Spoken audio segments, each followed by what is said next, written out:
dari kelompok 3 dengan saya sendiri Nafisa Tahira. Saya Salwa Juwita Aditya. Saya Aldi Niko Putra Siregar. Saya Revalo Felix Aldina Siombing. Saya Gabriel Artonang. Saya Arif Kusuma. Video ini dibuat untuk memenuhi tugas etika dan budaya Sumatera Utara. Provinsi Sumatera Utara berdiri seiring diberlakukannya Undang-Undang Nomor 10 Tahun 1948, tepatnya pada tanggal 15 April 1948. Undang-undang tersebut menyatakan pembagian Pulau Sumatera yang tadinya terdiri dari satu provinsi menjadi 3 provinsi, yaitu Sumatera Utara, Sumatera Tengah, dan Sumatera Selatan. Sejarah Museum Negeri Provinsi Sumatera Utara yang biasa kita kenal sebagai Gedung Arca. Nah, Gedung Arca ini diresmikan pada tanggal 19 April 1982 yang diresmikan oleh Menteri Pendidikan dan Kebudayaan yaitu Dr. Daud Yusuf.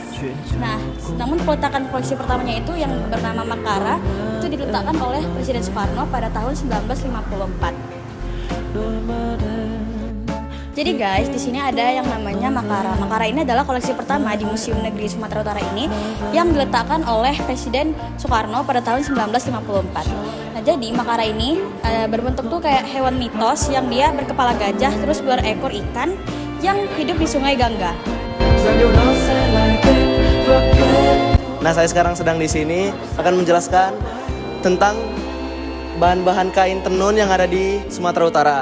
Suku-suku di Sumatera Utara memiliki kain tenun berbahan benang kapas dengan ciri khas dan sebutan yang berbeda-beda. Nah, di sini bisa kita lihat ada sadu mapit godang dan di sini ada bosaing.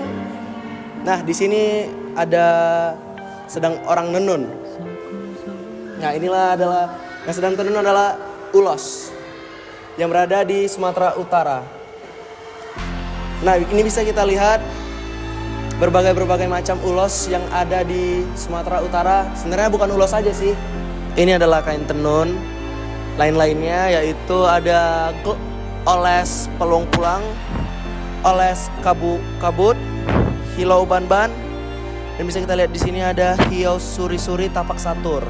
Nah, ini juga ada ulos junjungan, ulos beka bulu, ulos bulu jungkit, tenun nias. Nah, ini ada tenun nias nih. Bisa lihat. Tuh.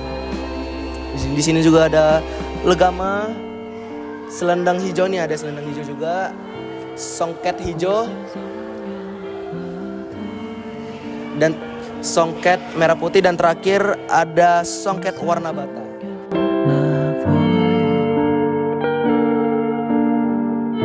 Pada koleksi ini ada yang bernama abal-abal. Abal-abal adalah peti mati yang terbuat dari pohon kayu nangka. Peti mati seperti ini digunakan oleh etnis Batak Toba yang telah sahur matua.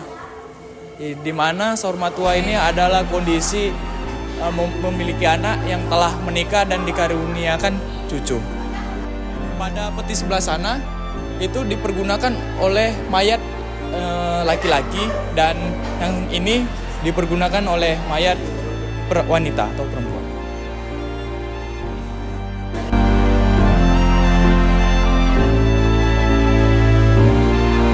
Kemudian di sini ada patung Sigale-Gale. Patung Sigale-Gale ialah patung yang berada di Sumatera Utara yang terletak di Kabupaten Samosir. Nah, menurut legenda, patung ini diciptakan untuk menghibur dan mengalihkan perhatian seorang ibu yang baru saja kehilangan putra satu-satunya. Patung Sigale-Gale ialah patung yang berwujud manusia yang dapat digerak-gerakkan hingga terlihat seperti manusia sungguhan sedang menari. Patung ini ditempatkan di atas papan yang pada bagian bawahnya terdapat penompang dari bambu. Tangan dan jari-jari dibuat sedemikian rupa agar tidak tampak kaku. Sigale-gale dimainkan dengan cara menarik-narik tali yang dihubungkan dari bagian punggung ke bagian bawah papan. Ini adalah peralatan perdagangan ketika mata uang belum ditemukan, dan ini dikenal dilakukan secara tukar menukar atau disebut barter. Transaksi dagang akan terjadi bila masing-masing pihak menyediakan pertukaran yang dilakukan dengan sepadan. Di sini ada beras, jagung, dan kacang hijau. Gas. Ini adalah mesin telex. Mesin telex ini adalah mesin yang berbasis teks dikirimkan melalui jaringan telepon. Ini digunakan pada tahun 50 sampai 60-an. Digunakan oleh perusahaan pers, ABRI dan lain-lain.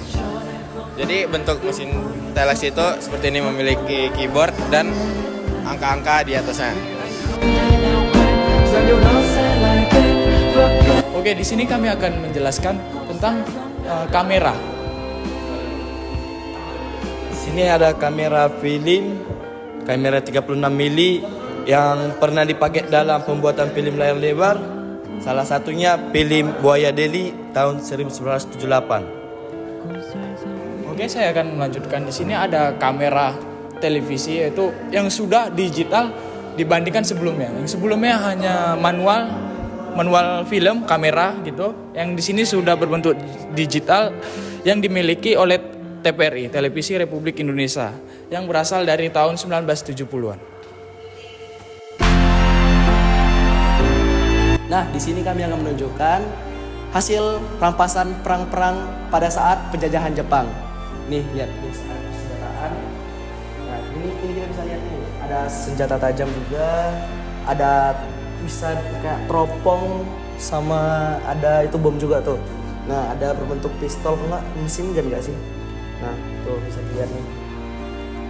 Nah, senjata dan perlengkapan perang lainnya yang lebih modern umumnya merupakan hasil rampasan dari tentara musuh.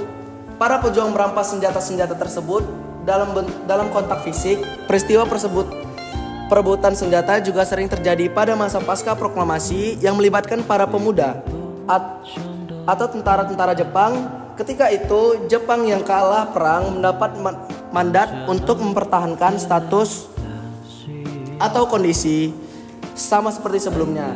Nah, sementara pemuda Indonesia membutuhkan senjata dalam usaha mempertahankan kemerdekaan yang telah diproklamasikan pada tahun 17 Agustus 1945. Nah, ini ada masyarakat.